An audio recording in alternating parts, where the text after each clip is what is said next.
Un intelligent à l'arrêt sera toujours derrière un con qui est toujours en marche. J'ai vendu ma voiture pour entrer dans le programme d'accompagnement. C'est l'un des rares métiers qui aujourd'hui en fait te permet de combler tous tes besoins émotionnels en une seule activité. Dis-toi que dans le closing, tu as que des professeurs au bout du fil. Remplace le mot prospect par professeur parce que chaque prospect doit t'apporter quelque chose. Bienvenue à toi dans cette vidéo. Si tu veux te lancer dans le closing, tu dois sûrement te poser 1 million de questions, de peurs, des craintes, de doutes, plein de choses qui aujourd'hui en fait t'empêchent justement de prendre cette décision, d'aller vers cette activité, de te former, d'avancer. Écoute, c'est tout à fait normal et dans cette vidéo, je mesure mes mots. C'est cette vidéo qui va essayer en tout cas de condenser le maximum de pépites pour t'éviter d'être dans le doute, pour t'éviter d'être dans l'inaction et pour plutôt, on va dire, débroussailler un petit peu, enlever le brouillard qui t'empêche aujourd'hui d'avancer en comprenant tes peurs, tes craintes, tes doutes et ça va forcément t'aider à prendre la bonne décision pour toi, sachant qu'il n'y a pas de bonne ou de mauvaise décision, il n'y a que des décisions qui doivent te faire avancer. C'est parti, on y va. Juste avant, qui suis-je? Je suis Rachid Agbal, je suis coach en psychologie de la vente et je suis aussi Head of Sales qui signifie directeur des ventes dans une grande structure d'accompagnement qui est Coleman Publishing. Aujourd'hui, on a encaissé un peu plus de 5 millions d'euros sur ces 2 dernières années et on est sur une voie croissante de ouf. Je t'invite à rester accroché, prendre une feuille, un stylo, prendre des notes et sans plus tarder, on y va.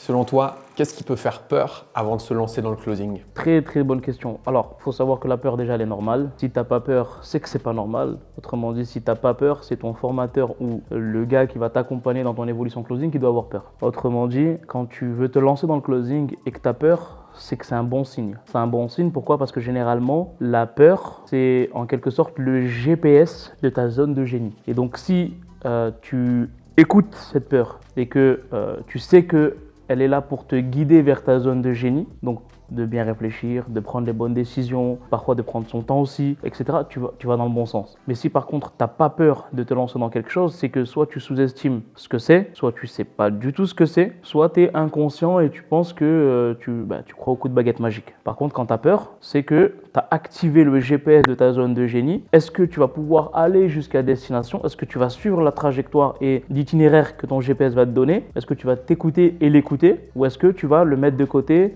parce que c'est tellement fort, cette peur-là elle est forte, mais en même temps si elle est forte, c'est que tu es dans la direction de ta zone de génie. Parce que si elle n'aurait pas été forte, je pense que tu aurais été vers une direction qui n'est pas forcément ta zone de génie. C'est pour ça aujourd'hui qu'on voit beaucoup de personnes qui sont souvent en reconversion assez souvent. Je fais de l'e-commerce, après je passe à l'affiliation, après tiens je vais faire Uber, après tiens je reviens dans le digital, etc. Et en fait c'est souvent des personnes qui ont eu une très petite peur et qui en fait ont très vite mis de côté cette peur et se sont dit, ou même plutôt, je sais même pas comment expliquer ça, mais il n'y avait pas une vraie, c'était pas une vraie peur. C'était une peur ressentie, ok, c'est bon, je fonce, je teste et je verrai. Et généralement, quand tu veux rentrer dans le milieu du closing, moi en tout cas, c'est ce qui m'est arrivé, ça arrive à beaucoup de personnes que je côtoie, la peur, elle a été assez forte. Et cette peur qui a été assez forte, elle a été aussi accompagnée d'une prise de conscience sur le fait que ça va pas être facile, ça va nécessiter du travail. Et il y a une phrase aussi qui va résonner chez toi, c'est « Un intelligent à l'arrêt sera toujours derrière un con qui est toujours en marche ».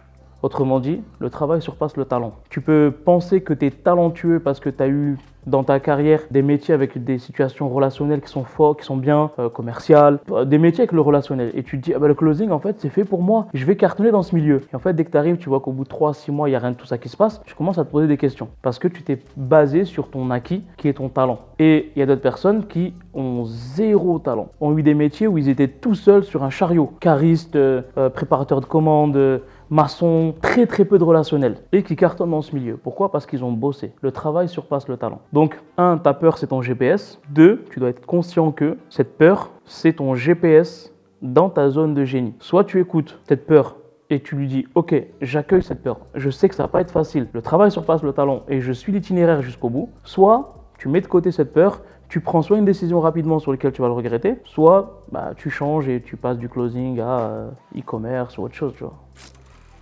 Comment tu fais la distinction entre une peur qui est positive et qui est justement un bon GPS et une peur qui est paralysante et qui t'empêche de passer à l'action pour suivre vraiment ton projet? C'est une bonne question. On va rentrer un peu plus dans les émotions cette fois-ci, mais pour rester juste dans les grandes lignes, une peur qui te paralyse, c'est toi qui l'as créée. C'est toi qui crée la paralysie. Comment? C'est pas pour rien qu'il y a une phrase qui dit que c'est l'analyse qui paralyse. Quand tu es trop dans l'analyse, autrement, tu es trop dans le rationnel et très peu dans l'émotionnel. Ça veut dire que généralement, ceux qui sont dans une peur paralysante sont ceux qui sont très peu instinctifs, sont plus dans le mental. Ceux qui sont dans le mental, à force de faire 70 000 plans dans ta tête, au bout d'un moment, il y a un bug dans la matrice, le cerveau ne fonctionne même plus et paralysé. Donc cette peur, elle te paralyse, tu es figé, tu ne peux plus rien faire. Tu ne prendras pas de décision, tu resteras dans le doute. Et quand on parle du doute, pour bien qu'on soit d'accord avec tout le monde, le doute, c'est une posture mentale. Cette posture mentale, depuis notre jeune âge, la posture mentale du doute, on ne nous a pas appris à la rétrécir. Et donc ce qui fait que depuis notre jeune âge, cette posture mentale qui est le doute, elle fait que grossir. Avec ce qu'on entend dans BFM TV, avec ce qu'on voit dans les informations, avec ce qu'on voit dans Arnaque Info, etc. Du coup, on devient de plus en plus méfiant. Et comme on est de plus en plus méfiant, qu'est-ce qui se passe? Le doute grossit de plus en plus. Tu grossis le doute et tu grossis la méfiance. Qu'est-ce qui se passe au bout d'un moment? Cette posture mentale, elle va exploser. L'antidote, le remède de cette posture mentale qui est le doute, c'est de prendre une décision. Quand tu sais prendre des décisions, tu commences à faire rétrécir, tu fais maigrir ce doute. Et la décision amène à l'action. Donc si on revient au point principal de la peur paralysante vs la peur aidante, en quelque sorte, la peur paralysante, c'est une peur qui va venir de la posture mentale, qui est le doute, qui a été alimentée par beaucoup d'analyses, qui fait que bug dans la matrice, figé, je ne prends pas de décision. Et comme je ne prends pas de décision, je reste dans mon doute et je reste dans l'inaction et ainsi de suite. Et en fait, c'est un cercle vicieux qui se crée. Donc comment tu sais si effectivement tu es dans une peur paralysante? Il y a plusieurs points. Le premier point, c'est est-ce que tu te compares beaucoup? Le deuxième point, c'est est-ce que tu fais 1 million de plans avant de passer à l'action? Ou peut-être 1 million de plans sans passer à l'action? Est-ce que tu fais beaucoup de scénarios dans ta tête? Ou est-ce que, contresens, donc pour éviter cette peur paralysante, le contresens, c'est de s'écouter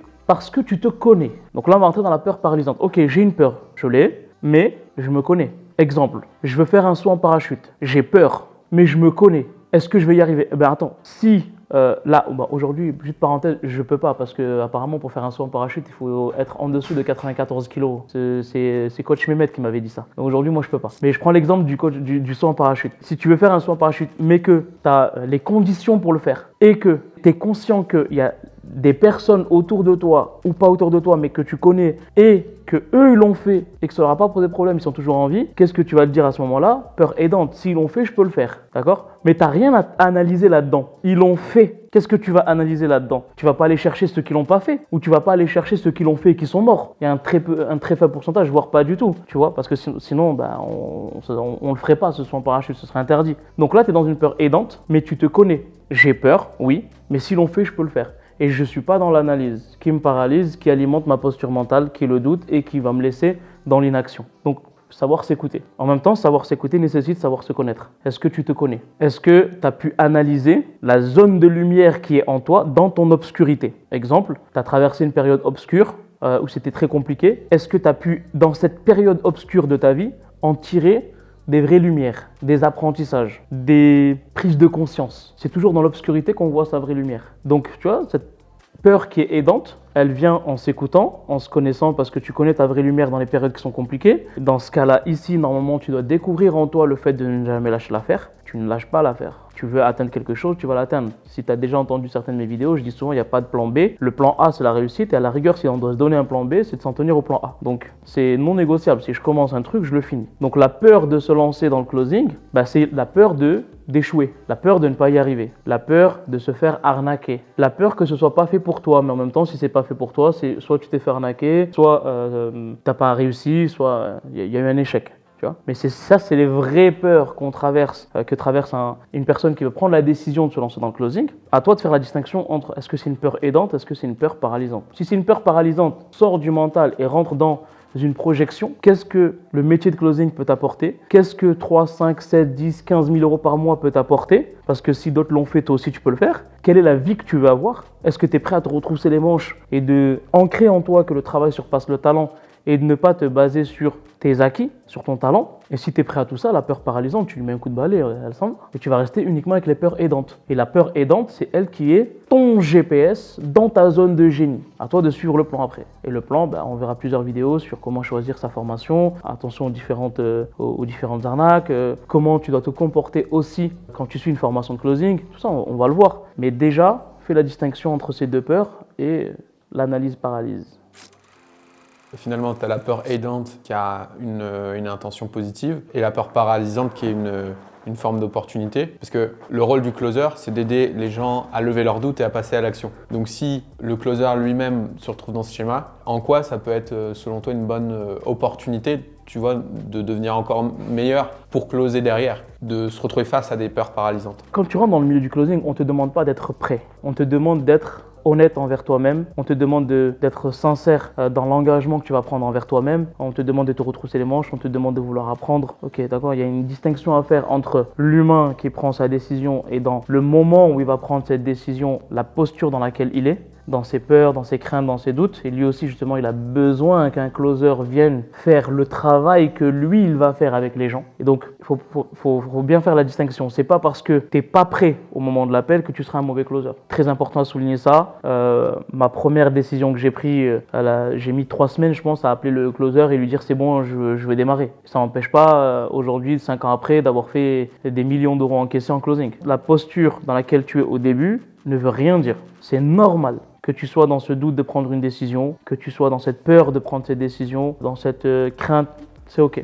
Maintenant, la vraie question à se poser, c'est qu'est-ce que tu veux pour toi? Pose-toi juste une question. Même, tu sais, il y a beaucoup d'exercices qu'on demande de faire. Prenez une feuille, un stylo et marquez des choses. Et en fait, maintenant qu'on a les téléphones, on prend les notes, on commence à noter 2-3 notes, on lâche l'affaire. Et en fait, ça passe aux oubliettes parce qu'avec tellement des applications, les réseaux sociaux, etc., on ne revient pas sur nos notes, sur le téléphone. Et moi, je suis reparti à l'ancienne avec feuille, stylo, je gratte, tu vois, le tableau, je gratte. Mais pourquoi? Parce que ça me permet de me décharger mentalement, mais en même temps, la feuille, je la jette pas à la poubelle. Elle est à quelque part. Elle est soit à côté de mon PC, soit sur le tableau. Autrement dit, cette feuille, je vais la revoir. Volontairement ou involontairement, je vais la revoir, je vais relire. Donc je décharge mentalement certaines choses que je vais revoir. Pourquoi je te partage ça? Quand tu prends ta décision, la question qu'est-ce que tu veux pour toi? Ne réponds pas avec juste des mots. Écris-le. Écris vraiment qu'est-ce que tu veux pour toi. Dans 6 mois, quelle est la version de toi que tu veux être dans 6 mois? Qu'est-ce que tu veux comme changement dans ta vie dans 6 mois? Donc, quelle est la version de toi que tu veux être? Personnalité, énergie, valeur. Et qu'est-ce que tu veux comme changement dans ta vie dans 6 mois? Et tu reposes les 2 mêmes questions et tu fais dans 1 an,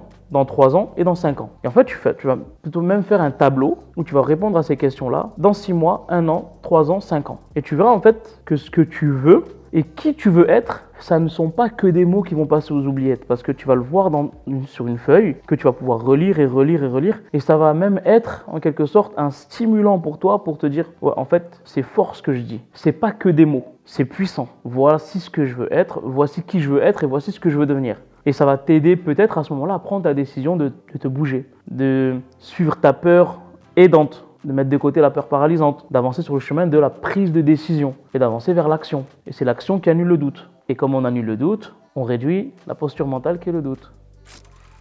Qu'est-ce que tu aimerais dire à Rachid d'il y a 5 ans qui n'a pas encore rappelé du coup la personne pour dire je saute le pas, j'y vais, qui est peut-être dans sa tête et de quoi il aurait eu besoin d'entendre? Une touche d'humour. Le Rachid il y a 5 ans, il aurait osé l'appeler et lui dire aide-moi à trouver un acheteur pour ma voiture. C'est ce que j'ai pas fait parce que j'ai vendu ma voiture pour rentrer dans le programme d'accompagnement. Je l'ai pas fait. Mais avec recul, j'aurais osé.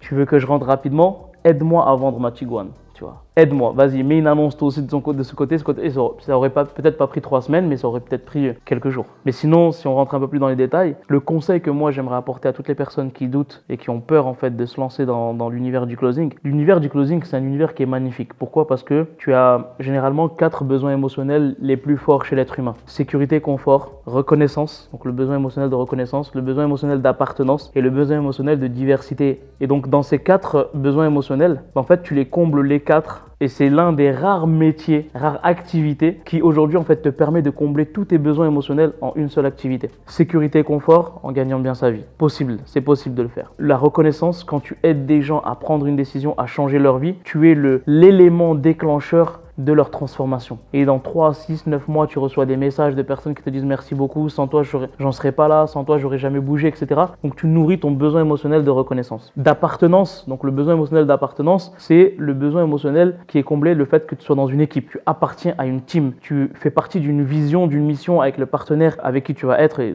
avec qui tu vas bosser. Donc du coup, tu as ce système d'appartenance à une mission, une vision, des objectifs. Il y a une team aussi, tu seras avec des closers aussi, donc il y a une équipe aussi et une famille professionnelle. J'aime plutôt dire une équipe de sport qui va vraiment s'épauler les uns les autres. Et le dernier, le besoin émotionnel de diversité, c'est aussi combler tous les jours parce que tu n'échangeras jamais 2 fois avec 2 prospects identiques. Et donc en fait, tu as cette diversité du matin au soir à découvrir des gens et tu découvres que des professeurs. D'ailleurs, petite parenthèse, c'est la punchline que j'aimerais te partager aussi. Dis-toi que dans le closing, tu as que des professeurs au bout du fil. Tu n'as pas de prospect. Remplace le mot prospect par professeur. Parce que chaque prospect doit t'apporter quelque chose. Autrement dit, chaque prospect doit t'enseigner quelque chose qui enseigne les professeurs. Tu n'as que des profs au téléphone. Donc les 4 besoins émotionnels, ils sont comblés. Donc si tu as peur, dis-toi déjà que tu es dans une activité qui est magnifique, qui va te permettre de combler les 4 besoins émotionnels dont l'être humain a besoin. Ensuite, la deuxième chose que moi j'aimerais te partager, c'est accepte que la peur, elle est normale. Accepte qu'elle soit parfois douloureuse, mais n'accepte jamais qu'elle te gagne.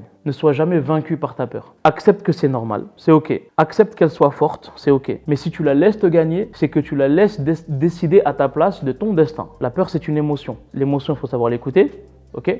Mais tu peux aussi lui répondre. T'inquiète pas, je sais que tu es là pour mon bien, parce que la peur, elle est là justement pour t'éviter de faire quelque chose inconnu égale danger pour le cerveau de l'être humain. Comme le cerveau de l'être humain, inconnu égale danger, qu'est-ce qui se passe à ce moment-là? Eh bien, tout simplement, elle t'évite de prendre des décisions parce qu'elle ne connaît pas la réaction ou la situation à venir, etc. On va pas rentrer dans ce détail. Voilà, donc moi j'aimerais te partager ça et j'espère en tout cas que ça va t'être utile, cette vidéo, en tout cas pour comprendre les peurs que tu ressens au fond de toi quand tu veux te lancer dans le métier du closing. C'est un métier qui va pas du tout s'arrêter, en tout cas c'est pas prêt de s'arrêter sur ces 10, 15, 20 ans. Pourquoi? Parce que le monde du digital évolue. De plus en plus, le marché de l'accompagnement est chiffré à plusieurs milliards d'euros d'ici 2026. Autrement dit, 2026-2030, je pense qu'on va être dans un sommet où c'est là où il va avoir besoin de plus de closers. À ce moment-là, s'il y a besoin de plus de closers, forcément, il va y avoir besoin des meilleurs closers parce qu'il y a une distinction et une scission qui va se faire entre les closers lambda et les bons closers. Les bons closers vont avoir les bons contrats, les bonnes missions, les bons partenaires et les baby closers en quelque sorte, ceux qui ont fait le choix de se former par des structures qui ne leur correspondaient pas, plein de choses, on le verra à travers d'autres vidéos. C'est eux qui n'auront pas cette chance-là malheureusement de faire partie des closers qui vont être appelés par des bons partenaires. Je pense que si tu es à 2 doigts, à 2 semaines, à 2 mois de prendre ta décision de est-ce que je vais dans le milieu du closing ou pas, pose-toi juste ces questions. Est-ce que tu veux combler tous tes besoins émotionnels? Est-ce que tu veux avoir aussi cette liberté géographique? Il faut dire ce qui est. Tu as besoin uniquement d'un téléphone ou d'un PC pour travailler, donc tu as la liberté géographique. Mais par contre,